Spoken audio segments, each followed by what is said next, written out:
মানে ধর্ষক সেই বিধায়ক। মনে করুন আজ থেকে 4 বছর আগে 2020-এ এই সেপ্টেম্বর মাসেই হাতরাসের ঘটনা, যেখানে একটি দলিত মেয়েকে গণধর্ষণ করা হয়, বিচার তো পায়নি, সেও বাঁচেনি।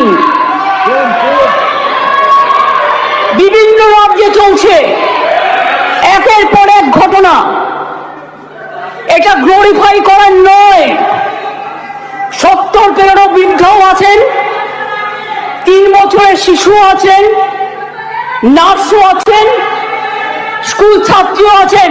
কথা বলবেন না, শুনুন। যখন বলেছেন ধৈর্য ধরুন, ডিস্টার্ব করবেন না ওনাকে, প্লিজ প্লিজ বি কুল। আপনারা শুনুন, ডিস্টার্ব করবেন না ওনাকে। ঠিক আছে, আপনি বলুন। শুনেছি, আপনারা অনেক বলেছেন, মাননীয় মুখ্যমন্ত্রী উত্তর দিচ্ছেন, আপনাদের শুনতে হবে। Please please. আরে এখনো তো অনেক বাকি আছে, শুনুন আগে। ঠিক আছে স্যার, এটা ফ্যাক্ট যে আজকে প্রতিদিন দেশে প্রায় 90টি ধর্ষণের ঘটনা ঘটে। তার মধ্যে অনেকেরই মৃত্যু ঘটে, খুব বেদনাদায়ক। উত্তরপ্রদেশের ঝাঁসিতে চলন্ত গাড়িতে 17 বছরের মেয়ে ধর্ষিতা হয়েছে। উত্তরপ্রদেশের মারবাকিতে 9 বছরের মেয়ে ধর্ষিতা হয়েছেন। শাহজাহানপুরে মহিলা ধর্ষণের শিকার হয়েছেন। বুলন শহরে 6 বছরের মেয়েকে ধর্ষণ করেছেন। আগ্রা ইঞ্জিনিয়ারিং স্টুডেন্ট একটি মেয়ে ধর্ষিতা হয়েছেন।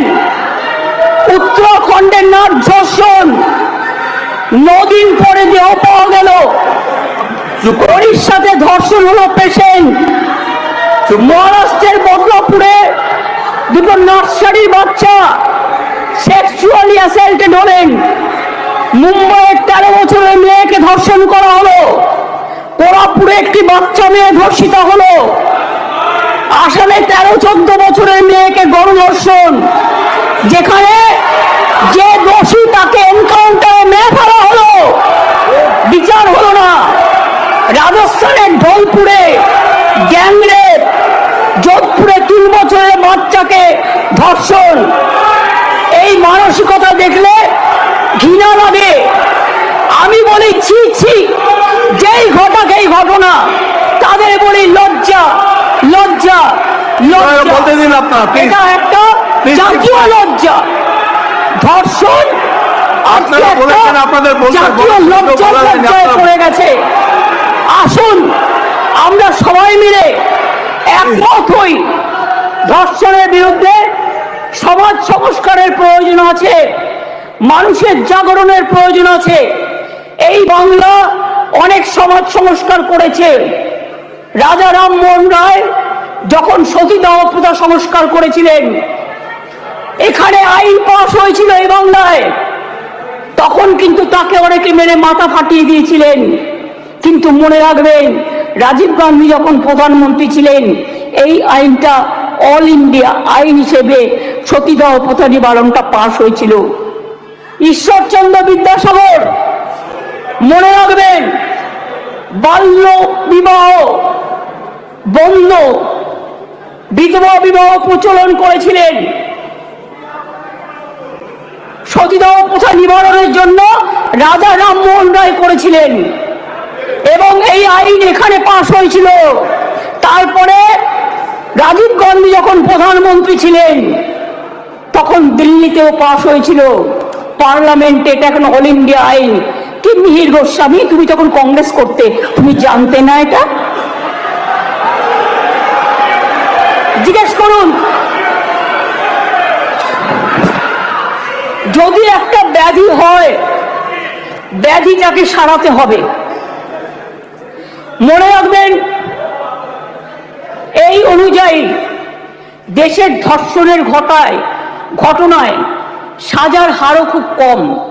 কেন সাহস পাচ্ছে এত, এটা আমাদের উপলব্ধি করতে হবে। ক্রাইম ইন ইন্ডিয়া 2022-এর তথ্য অনুযায়ী দেশের বিভিন্ন প্রান্তে ধর্ষণের ঘটনায় সব রাজ্যেই পুলিশ আছে, সেন্ট্রালেও আছে। ধর্ষণের ঘটনায় গড়ে ৭৬% ক্ষেত্রে পুলিশ তদন্ত শেষ করে চার্জশিট জমা দিতে পেরেছে, কিন্তু মাত্র 2.6% 56% ক্ষেত্রে অপরাধী দোষী সাব্যস্ত হয়েছে। প্রবলেমটা কিন্তু এই জায়গায় রয়ে গেছে গলদটা। ধর্ষণ রোধে দ্রুত বিচার এবং কঠোরতম সাজার দাবি জানিয়ে আমি দুটো চিঠি ইতিমধ্যেই প্রধানমন্ত্রীকে লিখেছি। আমি যেহেতু তার কাছ থেকে কোনো উত্তর পাইনি, উত্তর দিয়েছেন একজন উইমেন অ্যান্ড চাইল্ড ডিপার্টমেন্টের মিনিস্টার, কিন্তু তিনি যে উত্তর দিয়েছেন সেটাকেও কাউন্টার করে আমি প্রধানমন্ত্রীকে জানিয়েছি। যদি দিল্লি নিজে এই চিঠি দুটো, স্যার সবার জ্ঞাতার্থে বাক্যে একটু দিয়ে দেবে টেবিলে, আমি প্রধানমন্ত্রীকে লেখা চিঠিগুলো এখানে পেশ করলাম। ন্যায় সংহিতা বিল যখন প্রথম তাড়াহুড়ো করে পাশ করা হয় নির্বাচনের আগে, আমি বারবার স্বরাষ্ট্রমন্ত্রীকে বলেছিলাম এটা তাড়াহুড়ো করে করবেন না, এটা আমাদের রাজ্যগুলোর সাথে আলোচনা করুন, শুধু একটা চিঠি দিলে দায়িত্ব শেষ হয়ে যায় না। আমি অনেকবার অপোজ করেছি যে এটা কিন্তু রাজ্যকে কনসাল্ট করা হয়নি, মনে রাখবেন। তাছাড়াও আমি বলেছিলাম নতুন গভর্নমেন্ট আসুক, তাদের সাথে আলোচনা করুন, লোকসভায় আলোচনা হোক, রাজ্যসভায় আলোচনা হোক, বিরোধী দলের সাথে আলোচনা হোক, সরকারি দলের সাথে আলোচনা হোক, তারপরে এটা আপনারা করুন। কিন্তু সেটা তারা করেননি। তাই আজকে বাধ্য হয়ে আমরা সারা দেশের মেয়েরা যাতে সুফল পায়, মনে রাখবেন আজকে বাংলাকে নিয়ে শুধু বদনাম যারা করছেন, বাংলার সম্মান নিয়ে ভাবুন। বাংলা মাকে বদনাম করলে আপনার গায়েও লাগবে, আমার গায়েও লাগবে। আমাকে আপনারা 50টা কটু কথা বলুন, আমার কোনো যায় আসে না। যেভাবে আপনারা আমাকে অসম্মান করেছেন, আপনাদের প্রধানমন্ত্রীকে আমরা সেভাবে অসম্মান করিনি। কখনো ভেবেছেন যে আপনারা যেভাবে আমার বিরুদ্ধে বলছেন, আমাদের দল যদি সেভাবে প্রধানমন্ত্রীর বিরুদ্ধে বলে, স্বরাষ্ট্রমন্ত্রীর বিরুদ্ধে বলে, আপনাদের এই মুখ্যমন্ত্রীগুলোর বিরুদ্ধে বলে, আপনারা তখন কি দেখবেন?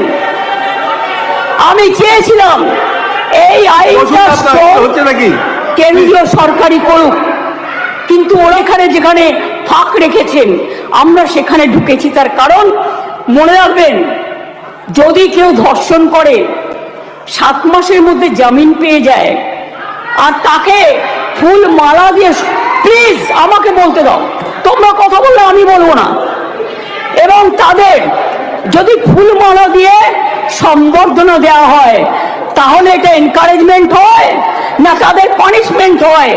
এটা আমাদের উত্তর দিন।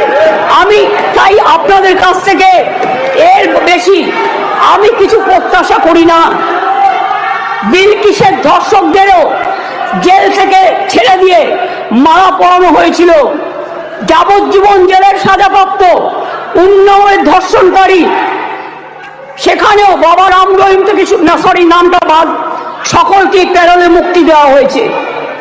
এমনকি সাক্ষী মালিক আমাদের সোনার মেয়ে, তাদের উপরেও যে অত্যাচার হয়েছে, এবং আমার এখনো ডাউট আছে, আমি জানি না, বাট ক্রস চেক করলে দেখা যাবে ভেনাস কিন্তু দেশের জন্য গোল্ড আনতে পারত, কিন্তু ভেনাসকে আদৌ ভিক্টিমাইজ করা হয়েছে কিনা আগামী দিন ইতিহাস প্রমাণ করবে। আমি মনে করি নারী সুরক্ষা আমাদের অধিকার। মেয়েরা যাতে স্বচ্ছন্দে ও নির্ভয়ে তাদের অভিযোগ জানাতে পারেন, সেই লক্ষ্যে 49টি মহিলা থানা স্থাপন করা হয়েছে। সিপিএম আর চিৎকার করে বেড়াচ্ছে, বিজেপির সাথে কম্পিটিশন করছে। আমি ওয়ান না বিজেপি ওয়ান? আজকে সিপিএম আজকে কম্পিটিশন করে বেড়াচ্ছে, আমি ওয়ান না বিজেপি ওয়ান? শুনুন, মনে রাখবেন সিপিএম এর 34 বছরের আমলে একটা মহিলা থানা ছিল না। আমরা 49টি মহিলা থানা আমরা ইতিমধ্যেই করেছি। 2011 সালের আগে কোনো মহিলা থানা বাংলায় ছিল না। মনে রাখবেন বিচার ব্যবস্থায় গতি আনতে আমরা 88টি ফাস্ট কোর্ট করেছি, 62টি পোস্কো কোর্ট করেছি। এখনো 10টি পেন্ডিং আছে, সেটা হচ্ছে হাইকোর্টের কাছে, আমাদের কাছে নয়। প্লিজ আন্ডারস্ট্যান্ড, হাইকোর্টকে বলুন এটা তাড়াতাড়ি করে দেওয়ার জন্য। এছাড়াও 52টি ডেজিগনেটেড কোর্ট রয়েছে, যাতে মহিলাদের বিরুদ্ধে সংগঠিত অপরাধের মামলাগুলো দ্রুত বিচার করা হয়, যাতে মহিলারা দ্রুত জাস্টিস পান, বিচারের বাণী যেন নীরবে নিভৃতে না কাঁদে। এটা এই সভা দলমত নির্বিশেষে সবাইকে বলে দিচ্ছি, সবাইকেই বলছি। কেন্দ্রীয় সরকারই বলছে বাংলাদেশের সারা ভারতবর্ষের মধ্যে কলকাতা সবচেয়ে নিরাপদ শহর। মনে রাখবেন, কলকাতায় উত্তরপ্রদেশে 7 লক্ষ নারী নির্যাতনের ঘটনা ঘটেছে, গুজরাটেও 5 লক্ষ নারী নির্যাতনের ঘটনা ঘটেছে, আর বাংলায় যারা রেকর্ড করেছে তারাও 1.5 লক্ষর কাছাকাছি আছে, কিন্তু সেখানে বিচার হচ্ছে, বিচার পাচ্ছে। বিচারে কোর্টে যদি কোনোটা আটকে থাকে, সেটা কোর্টের দায়িত্ব তাড়াতাড়ি করার। মনে রাখবেন, সেখানে Suvendu Adhikari, please Suvendu Adhikari, I request you not to behave like this. আপনাকে শোভা পায় না। Please keep quiet. দেশে প্রতি লক্ষ মহিলা জনসংখ্যায় যেখানে 4.5টি ধর্ষণের ঘটনা ঘটে, সেখানে বাংলায় হার 2.3। তাও আমি মনে করি এটা একটাও হওয়া উচিত নয়। রাজস্থান, হরিয়ানা, মধ্যপ্রদেশের মতো রাজ্যগুলোতে এই হার বাংলার কয়েক গুণ বেশি। বাংলার নামে যারা কুৎসা করে বেড়াচ্ছেন তাদের বলি, ধর্ষণের সবচেয়ে কম ঘটনা ঘটেছিল কলকাতাতেই, 19টি শহরের মধ্যে মাত্র 2টি, সর্বভারতীয় গড় 6.7। তাও আমি একটি ঘটনাও সমর্থন করি না। আমরা দ্রুত প্রচার চাই, আমরা শাস্তি চাই, ফাঁসি চাই। তারপরেও বাংলার নামে কুৎসা করে যাচ্ছে।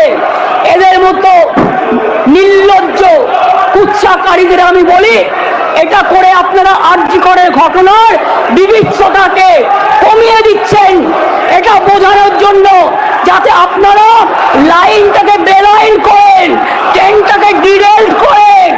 আগে নরেন্দ্র মোদীকে পদত্যাগ করতে বলুন, নরেন্দ্র মোদীর পদত্যাগ চাই, তার কারণ সারা দেশে উনি জাতীয় লজ্জা।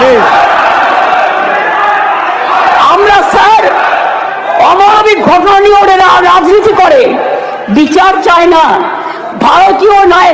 সেই কারণেই দ্রুত বিচারের জন্য ভারতীয় ন্যায় সংহিতার কয়েকটি ধারায় সংশোধন করে আমরা ধর্ষণের ঘটনার অপরাধে প্রমাণে সর্বোচ্চ মৃত্যুদণ্ডের সাজা প্রস্তাব করেছি। ন্যায় সংহিতা একটা নতুন আইন 64/1, 64/2, 66, 70 এবং 71 নম্বর ধারার ক্ষেত্রে সংশোধনী এনে এই ধরনের অপরাধ প্রমাণে সর্বোচ্চ মৃত্যুদণ্ডের বিধান আনা হয়েছে এই বিলে। ধর্ষণ বা যৌন নিগ্রহের শিকার কোনো মহিলা বা শিশু পরিচয় কোনোভাবে যেটা প্রকাশ্যে না আসে, আগে তো বিলটা পাস হোক, তারপরে তো রাজ্যপাল সই করলেই এটা হয়ে যাবে রেজাল্ট। আইন সংশোধনের মাধ্যমে আমরা সেটাও করতে চাই।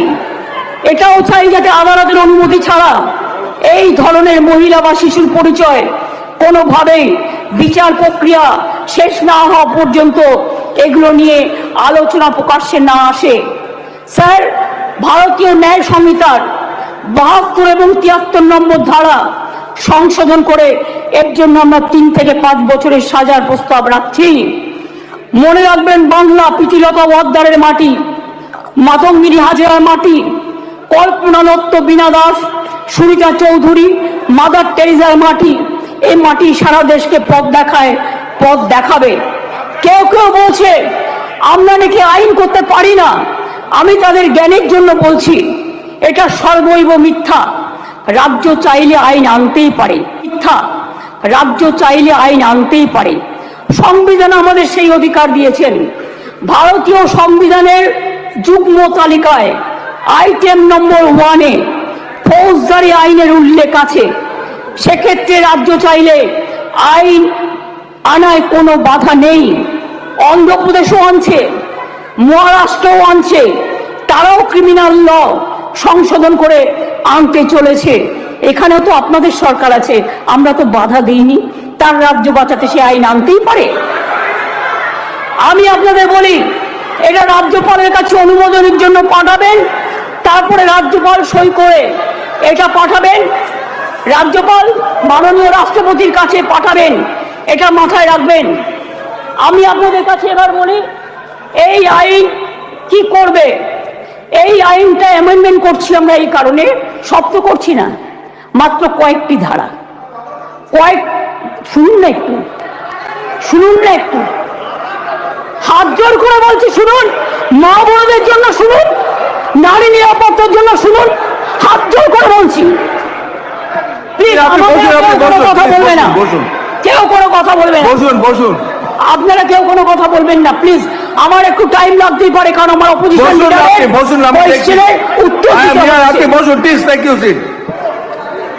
মনে রাখবেন, এই নতুন বিলের তাৎপর্য 3টি। তাৎপর্যটা বুঝুন। 1 নম্বর বর্ধিত শাস্তি, 2 নম্বর দ্রুত তদন্ত, 3 নম্বর দ্রুত ন্যায় বিচার।